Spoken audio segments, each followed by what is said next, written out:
Hi, welcome to Dance Brain, where we talk about the beauty of partner dancing. And today I'm here with Danita. Hello. Thanks for doing this. Thanks for having me. So, Danita, tell us about how you started your dance journey. Well, I've been social dancing my whole life. My parents were involved with Contra dancing. My Mm, mom was a caller, and my dad led the band. And so she was Contra dancing while pregnant with me. And so I literally came into this world social dancing. wow, wow.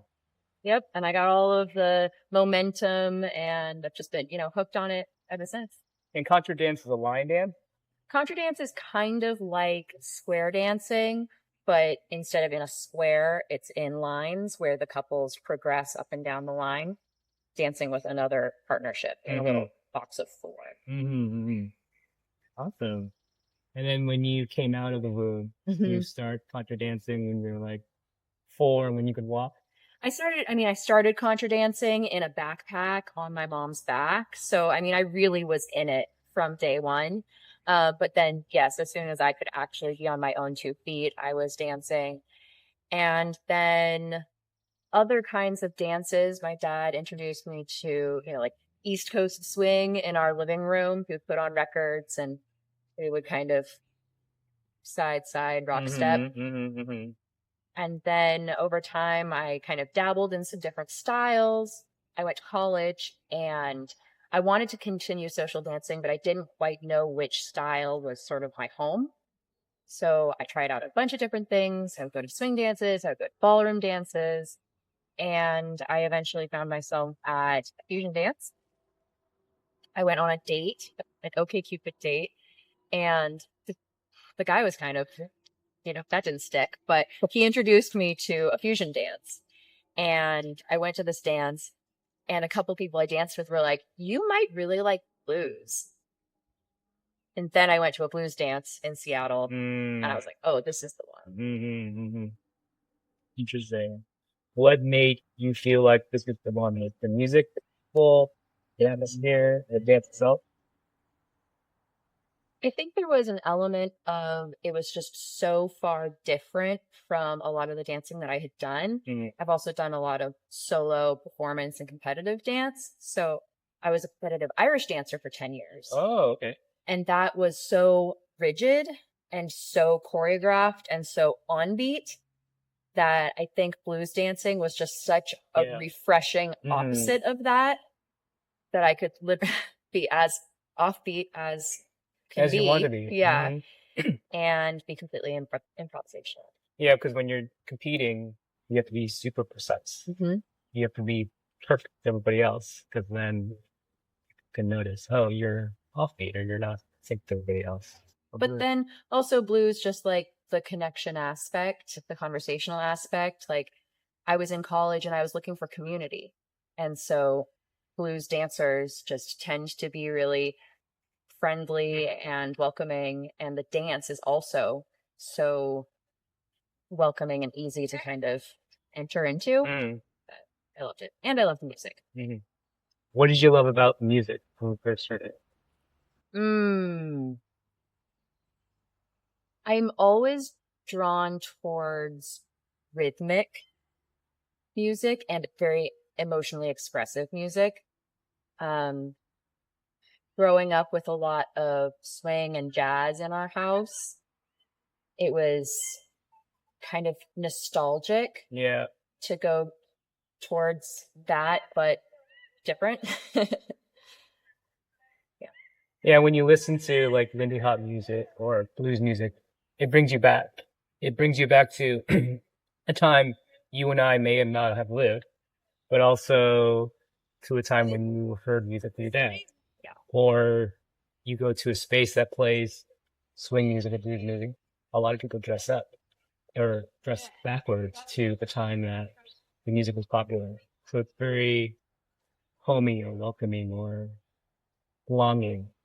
It's pretty timeless, like these songs grapple with such human emotions that you can just relate to um, at any point in Yeah. time, I think. And so it's just captures your spirit. Hmm. Yeah, especially because there's no electronic or digital music or enhancement. It's a pure string and shift or wood or a drum or brass and shit. Yeah. I mean, there might be some There could be some enhancements. electric distortion, Yeah, that can get pretty fun too. Yeah. What drew you to the dance itself in terms of the partner aspect of it? Blues is so much about leaning it and really physically forward intention. I just think of that kind of more metaphorically as people coming together. The history of this dance as a Black American dance and people uh, dancing joyfully in the face of great strife and struggle. It's so beautiful to lean on each other, to lean into each other and have that real heart to heart connection. I just love. Yeah, you have a shared conversation and maybe you have a shared experience and you're expressing your experience with each other. Maybe not verbally, but for your body. Yeah. It really is just a 3-minute relationship, a conversation, and blues, because it doesn't have quite the same lead follow dynamic that you might see in like a lot of Latin dances have a little bit more like machismo involved, and there's a little bit less equal partnership sometimes. Blues definitely emphasizes that equality, and so from a feminist perspective, I do enjoy the equal say in the dance. Could you talk a little bit about the conversations that are happening in blues dance, maybe the call and response aspect? What are the responsibilities of a leader and maybe a follower? Well, both partners are really active listening as well as bringing ideas. Like a true conversation. You don't just have one person talking over the other. Somebody, let's say the leader might suggest a movement and the follower might say, yes, but how about in this way? And then the leader can say, oh yeah, wow, what a cool idea. That made me think of this. And you wind up going back and forth in that way to call and response. There's so much call and response in blues music where there might be a guitar lick with then a response, a vocal response, or vice versa. And so when you start to reflect that in your dancing, you have this like turn taking. Yeah. And it can be so playful. Yeah. And it's just like you have an opportunity to just appreciate what somebody is doing and saying, and then say, you know what, I see you. I'm going to take a little bit of what you said and do my own thing. Yeah. And it's fun. Yeah, and like you're yes-anding that. You're affirming what they said, and maybe say, "Oh, let's do that, but let's do this too," or "Let's do that, but we could also do this." It's wonderful. Each dance, it's just a little surprise. And some people have different energies, right? More playful. Some people want to be experimental. Some people want to be very small, big, and it's all valid. And depending on what song you're dancing to, blues music has a huge range of genres, even within the overall umbrella of music and dances. And so there's a lot of variety there within. So how did your blues journey evolve after you first initially got started? Well, so I was in Seattle. I had been introduced to blues dancing there, and I thought it was great. My partner and I decided to move to Los Angeles, and we got here and I thought, I need friends and I need a hobby. So I should find a social dance community. Like, it's right there in the name, social and dance. It's got friendship and hobby baked in. Yeah. And I thought, oh, you know what? I really liked that blues dancing. I'm going to look for that. So I found Blues Liberation Front at the time was running. And so I went there. Everybody was just so welcoming. There was a little sheet at the front desk that said blues series. And Shahid was offering that. So I went to that. And again, everybody was just like so friendly. I couldn't even afford the classes at the time, but they were like, come anyway, and help out with promotion. And so I did that, and it was really pretty instant that I just was like welcomed into a true community. So I started learning and going to all the dances I possibly could. So I was learning, I was going to lessons and dances. Andy Lee really took me under his wing and was like, okay, you're really into this. Do you want to DJ or do you want to teach? And I didn't want to DJ. I still don't really want to DJ. But I love teaching. I love presenting and explaining things to people. And so I was like, oh, okay. I mean, I've just really started learning this myself, but I'm into it. So he helped develop me into a teaching assistant at first. And then I was starting to teach with other people. And that was such a gift, you know, because now 10 years later, I'm teaching blues and loving it. Before the pandemic, we had a few really great blues dances. There was BLF, Blues Liberation Front. There was Do Something Blue. There was the Blues Potluck in Santa Monica. And for a couple of years, we had Signifying Blues, which was a dance weekend here in LA. All great events. And unfortunately, the pandemic, you know, did its pandemic thing. And when we started to come back out again, there just weren't places to dance.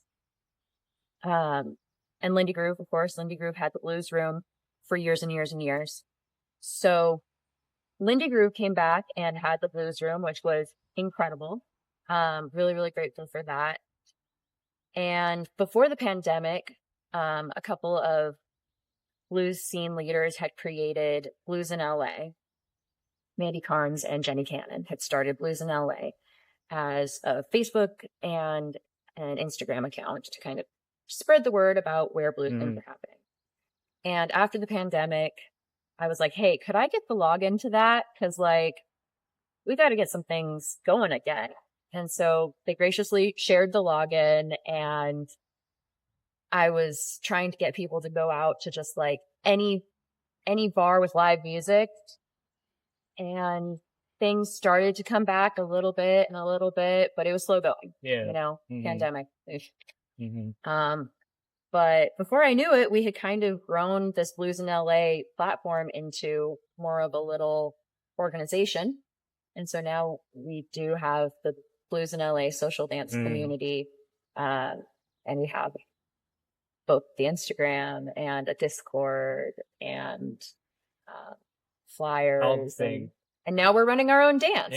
So yeah, one thing leads to another, and all of a sudden you're responsible for stuff. And it's good though. Yeah. I want to circle back to the first thing you mentioned when you moved to LA, that people can learn to dance, a social dance, more or less, and not necessarily have to think about how am I going to pay for it. You can volunteer, you can do promotion. Most places allow that and want you to dance. They want you to be part of the community, well, regardless if you can pay or not, because you can utilize your skills in other ways to help the dance event run. And I really like that about tender dancing specifically, is you can join the community if you want and don't necessarily have to pay if you can. Yeah, of course. Everyone just wants, if you want to dance, like, we want you to come and dance. And, you know, dance organizing is not a money-making venture. It's really the people who make it happen. It's volunteers. And so if you want to come and dance, you can work the door, you can help with setup, you can help with promotion, you can help with content creation. I mean, there's so many ways to get involved. You can become a DJ or a teacher, and you wind up being a part of something bigger than yourself, which is really great. And you keep this all running. Yeah. If you want to be part of the community and you're a good community member, we want you. Yeah. Going back to teaching, what aspect of teaching do you like? I'm really a dance nerd. I just really get into all of the little intricacies of movement and connection and musicality. And so I'm so enthusiastic about that. I just want to share it with others, you know? And it's so gratifying to see the moment when something clicks for someone. And then if they're in class, they have that clicking moment, and then you see them afterwards at the dance and they're utilizing some of the things that you taught. It's just like so heartwarming. Yeah. And it feels like, yeah, it's again that sense of community. You're sharing knowledge, you're building something together that not everybody does. It's really special to get to be part of this. Yeah, So, you're sharing your enthusiasm, mhm. and hopefully they can latch on to that. So some of the pieces that you're sharing in the class, or all of it, but it's satisfying seeing them grow. And Yeah, then you letting their knowledge share their enthusiasm with somebody else. absolutely. I mean, whether somebody goes and brings their friends in and they help build the community, that's a great outcome. Or if somebody realizes something about themselves and their connection to moving their body or understanding music and the culture that the music comes from. You know, there's so many avenues for personal and community growth through social dancing that to be a conduit for that is really an honor. What aspect of organizing do you enjoy? I really love that we're coming together to build something. I grew up in community theater, and so there's some of that energy where we're putting on a show, Yeah. you know? And also to my upbringing, my mom is a dance organizer.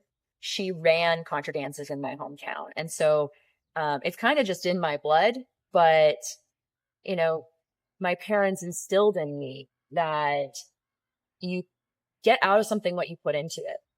So if you want a vibrant community and you want something, especially the arts, to exist, you have to help. You have to put effort in. So being part of something and building it with people. It's so fun organizing these for me. I organize 2 events in LA, sometimes 3. And it's a place where you can kind of shape an event in your own limit, with the help of other peers. No one ever does it alone. And it's like having a Broadway play every single time. You don't know what's going to happen. With the anticipation of like, are people going to show up? What if there's too many people that show up? What am I going to do? Yeah. There are so many things that come up sometimes where you don't even think could happen.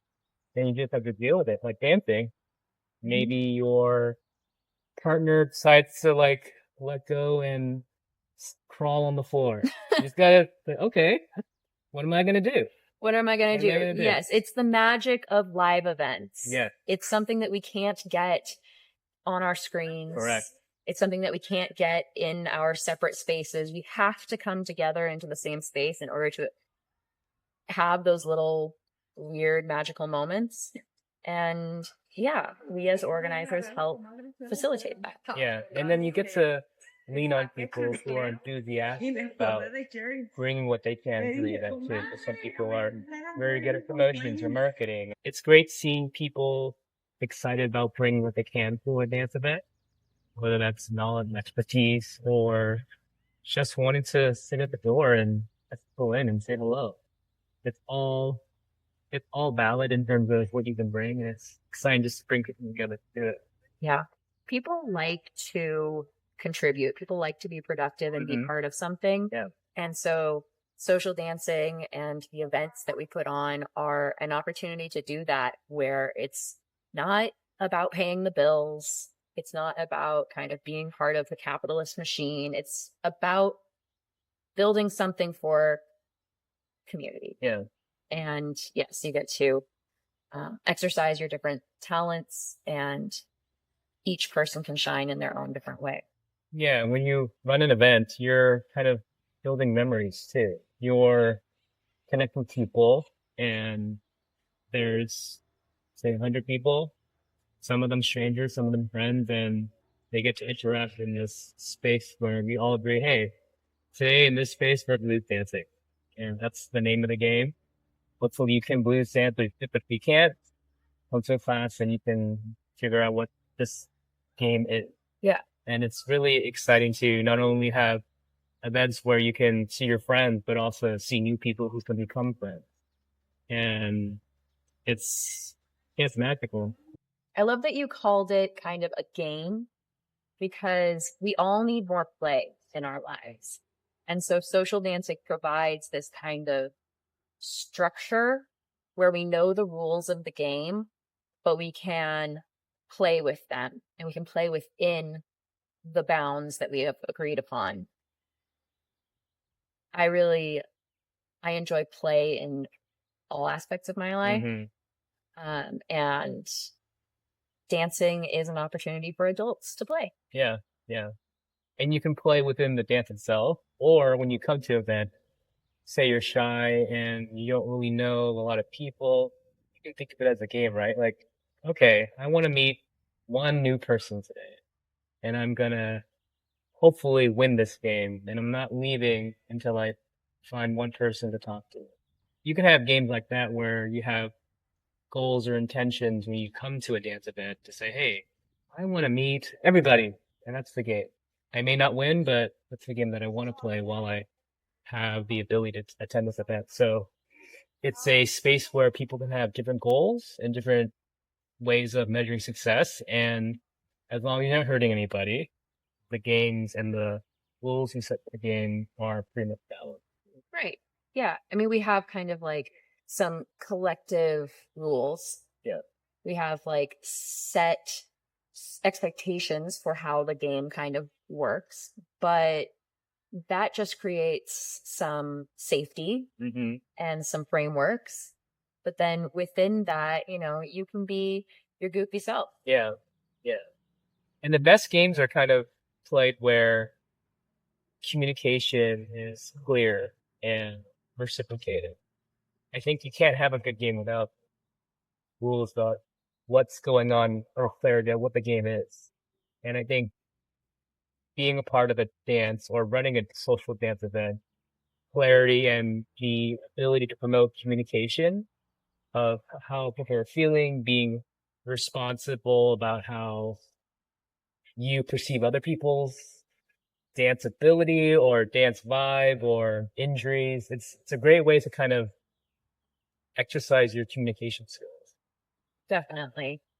And just an example for how the kind of like rules of the game kind of work in an actual like blues partner dance. We have roles, like you might be leading and I might be following.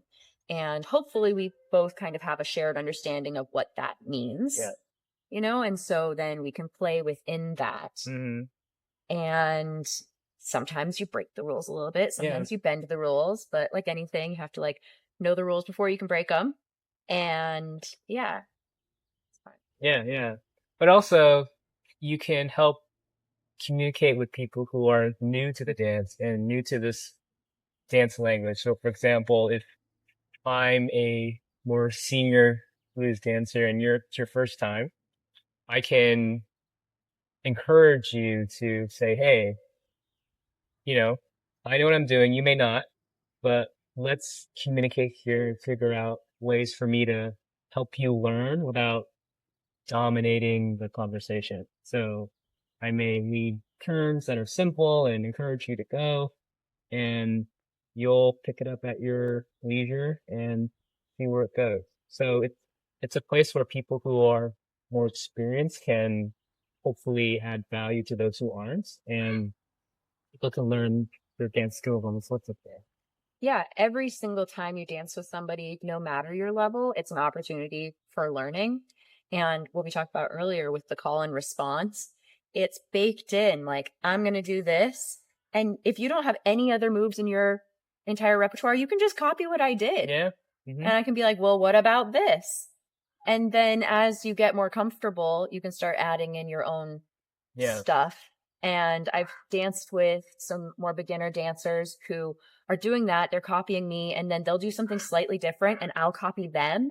And it's like this, oh, wow. Yeah. You saw what I did and now you're copying me. It gives people a sense of confidence and agency and it's really beautiful. So tell us about a little bit, switching gears for a second. How has partner dancing affected your everyday life? Well, I've met some of my best and closest friends through social dancing. Again, I really, really appreciate the social aspect of social dancing.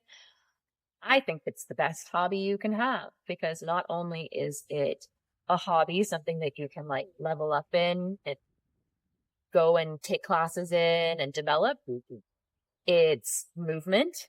So you can have a level of fitness involved with it, and it's social. So you have friends. I have had people recommend other people to me through a social dance, and then they've become my closest friends. Mm-hmm. So yeah, I mean, it's so interwoven into my life at this Yeah, point. yeah, yeah. The social aspect of social dance is awesome. I don't think if it was just dance, it would be as fun. Just dance, And if dance. it was just social, it wouldn't be a dance. See what you're So saying. I appreciate where, especially for blues, you can dance at a bar or go to a bar where there's music playing, whether it's live or recorded, and not even dance and have fun. You socialize and be with people who are strangers and friends. You meet, you can relax, you can chat or not, and it's fun. Yeah. When you go to a live music venue like a bar and you start to dance, other people who came to see the musicians, but maybe aren't really that comfortable dancing, their eyes will go like, whoa, like we can do that. Like we can dance, and it unlocks this whole new way of experiencing music. Yeah. So as you say, you can just go and enjoy music in a way that you haven't maybe before because of your experience with dancing. You hear music differently. You engage with your world differently through these experiences. Yes. Like you mentioned, you get to meet people of all walks of life because everyone comes together for this one activity, dancing, and they come to a bar and you can find people who are older than you, younger than you, from different countries, different religions, and they're all coming together to enjoy this one activity. And because it's at a bar, maybe you can talk. You can talk about life. You can talk about things that aren't dance related, and it's a natural way to do that. And it's really powerful. Yeah. Dance halls used to be pretty standard, Yeah. Mm-hmm. and that it's a real shame that we don't have that built in anymore. But when you do have a venue that is supporting live music and having live music come in, it is so vital to show up and tip the band and tip the bar, because these gathering spaces are really, as you say, like an opportunity to talk to a stranger, to connect over something, to maybe move a little. And people aren't used to doing that all that much anymore. And it's really powerful. Yeah, like if you're having a bad day, you can go to an event and sit around people, talk about it or not, listen to music, have a distraction. But also, if you're having an amazing day, you can go there to celebrate. You can talk to people, dance, eat, drink, not even dance. So it's a place where you can just be whatever mode you're in, whether you're celebrating something or some tragedy may have happened. People who are at these events, more or less, are welcoming and will embrace you as a community member who's just there. Absolutely. My favorite thing in the world is to dance to live music. There's an energy exchange that happens between you and the musicians, especially when the musicians can see that you are really listening. Yeah. When you are really listening to their music and you are expressing what they are playing through your body, you can sometimes just feel it's electric. And it's such a mutual respect. I hear you. You're playing for me. Yes. We're like creating this moment together. Oh, nothing like it. Yeah, that's what I was gonna say. That you took the word right out of my mouth. They're playing for you, and you're dancing for them, and that exchange makes it magical. Yes, the song may have been played thousands of times by them, and yes, you may have danced thousands of blues dances that same way, but it's different when it's in person in real time, in the now, in the presence of live music, this is recorded music that is professionally polished for the masses, where those musicians can be playing for you. They can change the song for you, maybe, if they have the ability to. And you can dance for them. You can have eye contact, or you can just vibe it out and they can see and feel how you're moving, and it affects how they play. Yeah, and you can be dancing and then a drum solo comes in and you're just like in awe of this musician creating this like incredible sequence of percussive energy, and you stop dancing and you cheer and they're beaming and then you start dancing again, and it's just like this back and forth that can only happen in real life live experiences. Yeah, it's amazing. And then on top of that, there's food and drink, and you can dance and then take a break and chat and eat and drink. Doesn't get any better than that. I mean, that's a good Friday night. Yeah. Be sure to follow Blues in LA on social media. We announce different events and classes, and we have a workshop series that we're doing currently, Level Up. So if you want to really learn how to blues dance, come and join us. Awesome. So as we wrap up, do you have any tips for those who are new to dancing or haven't started yet and haven't taken the jump yet? What should they do? What should they be thinking about? When you do come out to a dance event, come to the lesson, talk to the people who are working the event, chat with a volunteer, and ask for suggestions of who they recommend you dance with, who they recommend you talk to, because good people will recommend good people. Yeah. And they will bring you in. Yeah. Yeah, there may be a perceived hierarchy at a dance event of the teacher is up here, the DJ is up here, the musician's up here, and the door person's down here. Well, that may be true, but also they're people. So just ask them, hey, which shoe should I get? Or are there classes closer to me on this day of the week? People will have information, and people will probably share because they're enthusiastic about it. They're there. They want to promote the dance themselves. And if you're passionate and a nice person, they want you to be a part of it. So ask people of all levels, perceived levels, where are the best classes? Who are the best people to dance with? And people will help you out. People will help you out. And, you know, if you're at an event and somebody seems to be distracted or unavailable, oftentimes they've got a lot going on, but they would love to answer your questions. Yeah. You know, you be brave. Yeah. Get in there, ask the question, and, you know, it is a community event and we want you to be part of it. Yeah. And that initial going to class is an amazing jumpstart to entering the community, because you're dancing with people who are probably at your level, who probably don't know a lot of people either, who probably have the same questions you have. And it could be your little tribe for the day. But also, if it's a serious class, you can see them again and again. And they're kind of like the people who are your class of the university. Your cohort. Your cohort. So going to that first class is an easy way to get accustomed to the venue, get accustomed to the teacher, and figure out, is this dance for me? Are the people nice? Is the logistics of this event not the best? Well, you won't know until you go, and taking that first class is a great way to find people to talk about those things that we want to talk about. Well, Danita, thank you for your time. Thank you. Appreciate your wisdom. And thank you for watching this episode of Dance Brain, where we talk about the beauty of partner dancing, and we'll see you on the next episode.